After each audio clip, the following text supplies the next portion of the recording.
ഹരേ കൃഷ്ണ. ആരുമില്ലാത്തവർക്ക് ദൈവം തുണ എന്ന് പറയണ കേട്ടിട്ടില്ലേ? അത് എത്രമാത്രം ശരിയാണ് അല്ലെ? ഓരോരുത്തർക്കും ഉണ്ടാവുന്ന അനുഭവം തന്നെയാണ് അതിന് കാരണം. ഒരു അച്ഛനും അമ്മയ്ക്കും ഉണ്ടായ ഒരു അനുഭവമാണ് ഇന്നിവിടെ പറയാൻ പോകുന്നത്. കല്യാണം കഴിഞ്ഞിട്ട് കുറെ വർഷങ്ങളായിട്ടും മക്കളില്ലാത്ത ദമ്പതികളായിരുന്നു അവർ ഇരുവരും.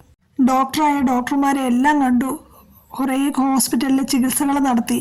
ഫലമില്ലാന്ന് കണ്ടപ്പോൾ പിന്നെ അമ്പലങ്ങളിൽ വഴിപാടുകൾ നടത്തി, പൂജകൾ ചെയ്തു, വ്രതങ്ങളെടുത്തു.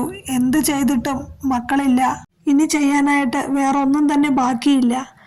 അപ്പോൾ തങ്ങൾക്കത് വിധിച്ചിട്ടില്ല എന്ന് പറഞ്ഞ് അവർ നിത്യവും ഗുരുവായൂരപ്പനെ വിളിച്ചു പ്രാർത്ഥിക്കുമായിരുന്നു. അങ്ങനെ ഇരിക്കെ ഒരു ദിവസം രണ്ടുപേർക്കും കടുത്ത പനി.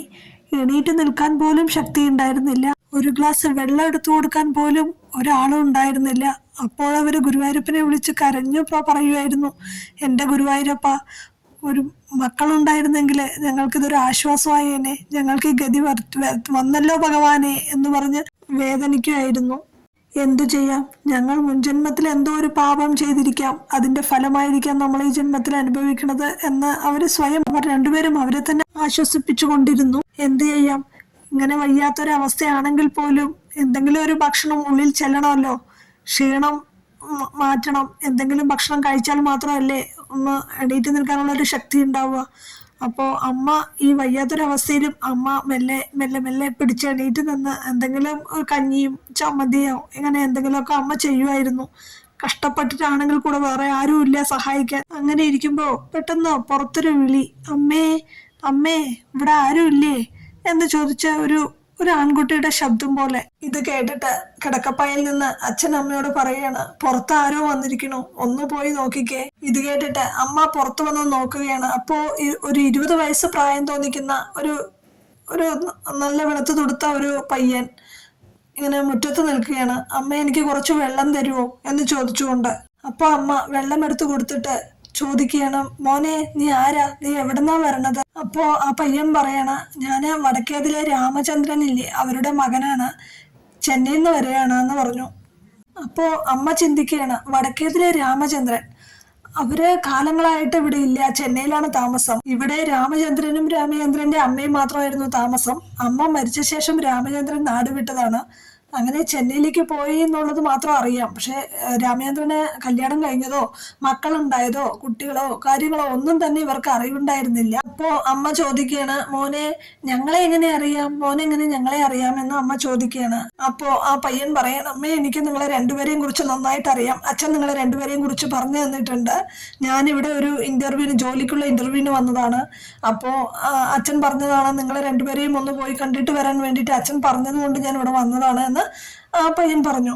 ഇങ്ങനെ ആ പയ്യനോട് ഓരോന്ന് ചോദിക്കുമ്പോൾ തന്നെ അമ്മയ്ക്ക് തീരെ വയ്യായിരുന്നു. അപ്പോ ആ പയ്യൻ, എന്താ അമ്മ, അമ്മയ്ക്ക് വയ്യാതിരിക്കുകയാണോ, എന്തെങ്കിലും അമ്മയ്ക്ക് കുഴപ്പമുണ്ടോ എന്ന് ആ പയ്യൻ ചോദിക്കുകയാണ്. അപ്പൊ അമ്മ പറയണ, എനിക്ക് തീരെ വയ്യ, പനിയാണ്, ഭർത്താവിനും പനിയാണ്, ഞങ്ങളെ രണ്ടുപേരും തീരെ വയ്യാതിരിക്കുകയാണ്, സഹായത്തിനായിട്ട് പോലും ഒരാളും ഇല്ല എന്ന് അമ്മ ഒരു വിഷമത്തോടെ കുട്ടിയോട് പറയുകയാണ്. അപ്പോ ആ പയ്യൻ പറയാണ്, അതിനെന്താ അമ്മേ, ഞാനില്ലേ, ഞാൻ വന്നില്ലേ, ഇനി എന്തിനാ അമ്മ വേദനിക്കണത്, അമ്മയ്ക്കും അച്ഛനും വേണ്ട സഹായങ്ങളെല്ലാം ഞാൻ ചെയ്തു തരാം, അമ്മ ഒന്നും കൊണ്ടും വേദനിക്കേണ്ട, വിഷമിക്കേണ്ട കേട്ടോ എന്ന് ആ കുട്ടി അമ്മയോട് പറയുകയാണ്.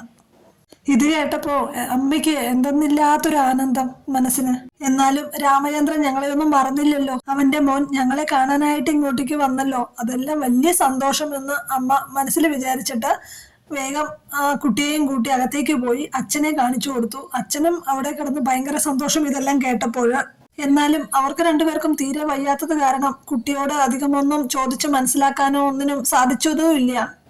എന്തു തന്നെ ആയാലും ആ കുട്ടി അവർക്കൊരു താങ്ങും തണലുമായി നിന്നു എന്ന് മാത്രം പറഞ്ഞാൽ മതിയല്ലോ.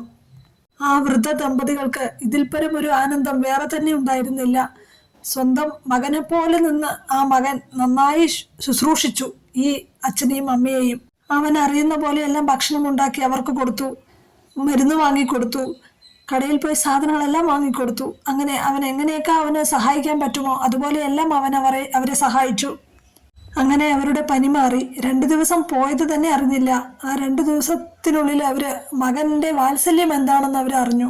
അങ്ങനെ അവരുടെ അസുഖം മാറി അവരൊന്ന് ഉഷാറായപ്പോൾ ആ കുട്ടി ചെന്നൈയിലേക്ക് പോകാനായിട്ട് പുറപ്പെട്ടു. അപ്പോ ഈ വൃദ്ധ ദമ്പതികൾക്ക് ഭയങ്കര വിഷമമായിരുന്നു.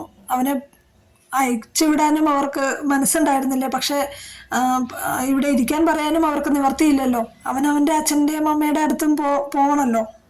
അവരങ്ങനെ ഇടയ്ക്ക് എപ്പോഴെങ്കിലും ഇങ്ങോട്ടേക്ക് വന്ന് വരണം മോനെ, എപ്പോഴെങ്കിലും ഈ അച്ഛനെയും അമ്മയും കാണണം എന്ന് തോന്നിയാൽ മോനെ ഇങ്ങോട്ടേക്ക് വന്ന് വരണം മോനെ എന്ന് വിഷമത്തോടെ അവര് ആ കുട്ടിയോട് പറയുകയും ചെയ്തു. അങ്ങനെ ആ കുട്ടി യാത്ര പറഞ്ഞു പോയി. അങ്ങനെ 2 മാസം കഴിഞ്ഞു. 2-3 മാസം കഴിഞ്ഞ ശേഷം ഒരു ദിവസം അതാ രാമചന്ദ്രൻ വരണു. വർഷങ്ങളായി രാമചന്ദ്രനെ കണ്ടിട്ട്. രാമചന്ദ്രൻ ഇങ്ങനെ വീട്ടിലേക്ക് വരികയാണ്. എന്താ എന്നെ ഓർമ്മയുണ്ടോ എന്നൊക്കെ ചോദിച്ചിട്ടാണ് രാമചന്ദ്രൻ വരുന്നത്. അപ്പോൾ ഈ അച്ഛനമ്മയും പറയണ, എന്താ രാമചന്ദ്രൻ ഇങ്ങനെ പറയണത്? ഞങ്ങൾ നിന്നെ മറക്കാൻ പറ്റുമോ? എങ്ങനെ മറക്കാനാ? നീ നിന്റെ മോനെ ഞങ്ങളുടെ അടുത്ത് അയച്ചു വിട്ടിട്ടുണ്ടായിരുന്നല്ലോ. നീ ഞങ്ങളെ കാണാനായിട്ട് നിന്റെ മോൻ വന്നിരുന്നുവല്ലോ എന്ന് ഇവര് പറയണം. ഇത് കേട്ട് ആശ്ചര്യത്തോടെ രാമചന്ദ്രൻ ചോദിക്കുകയാണ്, എന്താ നിങ്ങൾ പറയണത്? എൻ്റെ മോൻ നിങ്ങളെ കാണാൻ വന്നിരുന്നു എന്നോ? നിങ്ങൾ എന്താ ഈ പറയണത്? ഞാൻ ഒരു മോനെയും അയച്ചിട്ടുമില്ല. എനിക്കങ്ങനെ ഒരു മോനും ഇല്ല. എനിക്ക് ആകെ ഉള്ളത് ഒരേ ഒരു മോള് മാത്രമാണ്. അവളുടെ കല്യാണം ക്ഷണിക്കാൻ വേണ്ടിയിട്ട് മാത്രമാണ് ഞാൻ ഇങ്ങോട്ടേക്ക് വന്നത് എന്ന് രാമചന്ദ്രൻ പറഞ്ഞു. ഇത് കേട്ടതും ആ അച്ഛനും അമ്മയും ആശ്ചര്യപ്പെട്ടു പോയി. എന്താ, നിനക്ക് മോനില്ലാന്നോ? പിന്നെ ആരാ രാമചന്ദ്രന്റെ മോനാണെന്ന് പറഞ്ഞ് ഇങ്ങോട്ടേക്ക് വന്നത്? എന്നിട്ട് ഞങ്ങൾക്ക് പനിയാണെന്ന് പറഞ്ഞപ്പോൾ അവൻ ഞങ്ങളെ മകനെ പോലെ നിന്ന് ശുശ്രൂഷിച്ചു. ഇത് എന്താ ഒരു അത്ഭുതം! ഇനി സാക്ഷാൽ ഗുരുവായൂരപ്പനായിരിക്കുമോ ഭഗവാനെ? അപ്പോൾ രാമചന്ദ്രൻ പറയണ, ശരിയായിരിക്കാം, ഗുരുവായൂരപ്പനായിരിക്കാം. ആരുമില്ലാത്തവന് ദൈവം തണ എന്നാണല്ലോ പറയാറ്. അപ്പോൾ മക്കളില്ലാത്ത നിങ്ങളെ സന്തോഷിപ്പിക്കാനായിട്ട് ഒരു മകന്റെ രൂപത്തിൽ ഗുരുവായൂരപ്പൻ വന്നതായിരിക്കാം എന്ന് രാമചന്ദ്രൻ പറയുകയാണ്. ശരിയാണ്, ഞങ്ങളെ ഗുരുവായൂരപ്പൻ്റെ ഭക്തരാണ് ഞങ്ങൾ. പക്ഷേ ഇങ്ങനെ ഒരു അത്ഭുതം ഞങ്ങളുടെ ജീവിതത്തിൽ ഉണ്ടാവുമെന്ന് ഞങ്ങൾ ഒട്ടും തന്നെ പ്രതീക്ഷിച്ചിരുന്നില്ല.